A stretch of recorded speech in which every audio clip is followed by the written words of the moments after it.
మొదలైనటువంటి ఉమ్మడి జిల్లాకు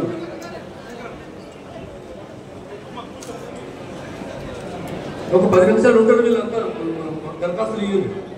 మాట్లాడతావా? కావాలి ప్లీజ్ ప్లీజ్ ప్లీజ్ ఒక్క నిమిషం. అయితే ఒక విషయం నేను ఇక్కడ ఉన్నటువంటి మిత్రులు దయాకర్ గారికి,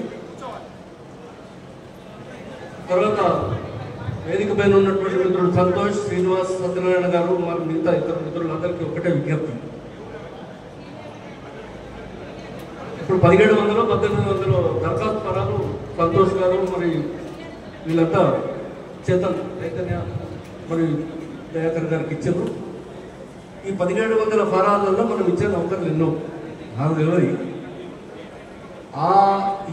ఇచ్చేటువంటి పోస్టులు పోగా మిగిలిన వాళ్ళందరినీ సమన్వయపరిచేటువంటి బాధ్యత ఇక్కడ ఉన్నటువంటి పెద్దలపైన ఉంటుంది. ఎందుకంటే 10 మంది అడిగినప్పుడు ఒకరికి ఇవ్వాలి, 9 మందిని సమన్వయపరిచే బాధ్యత మన మీద ఉండాలి. ఎందుకంటే మనం రేపే ఎలక్షన్లో పోతున్నాం. కాబట్టి నా విజ్ఞప్తి, దీన్ని మళ్ళీ గ్రామాలలో కూర్చుండి అవసరమైతే అందరినీ కూర్చుండబెట్టి మాట్లాడి ఈయనైతే అందరం పనిచేస్తామనేటువంటి హామీ తీసుకుంటే దాని ఫలితాలు బాగా వస్తాయి. అంతకుమించి ఏం లేదు. నాకు కాంగ్రెస్ పార్టీ అధ్యక్షులుగా ఎక్కడ కూడా సమావేశాలు పెట్టకుండా ఇక్కడ ఉన్నటువంటి అందరికీ తెలుసు.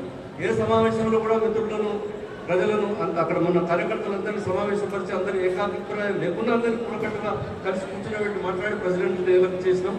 నేను ఎన్నికలు చేసినటువంటి ప్రెసిడెంట్లో ఇప్పటిదాకా కొంతమంది కొనసాగుతున్నాం. ఇవాళ మనం 1700 రాష్ట్రంలో ఫస్ట్ వచ్చినామని కాదు, ఎంతమందిని సమన్వయం చేసి మనము ఈ పీస్ఫుల్గా రేపు జరిగేటువంటి ఎన్నికలకు తీసుకుపోగలుగుతామనే దాని మీద మన భవిష్యత్తు ఆధారపడుతుందని చెప్పి విజ్ఞప్తి చేస్తాను. Thank you. నమస్కారం.